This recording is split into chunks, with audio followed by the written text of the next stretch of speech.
Добро пожаловать на наш YouTube канал nHow. В данном видео я вам расскажу, как сделать полный сброс настроек на устройстве OPPO Reno13 FS 5G. Для этого зайдемте в приложение настройки. Тут выберем пункт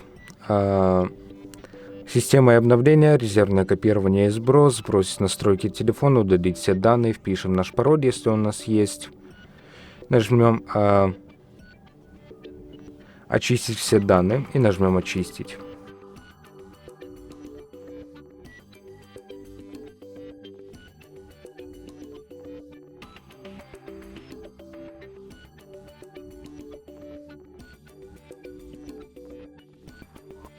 И на этом все. Большое спасибо за просмотр этого видео. Ставьте лайки, подписывайтесь на наш YouTube канал и до новых встреч.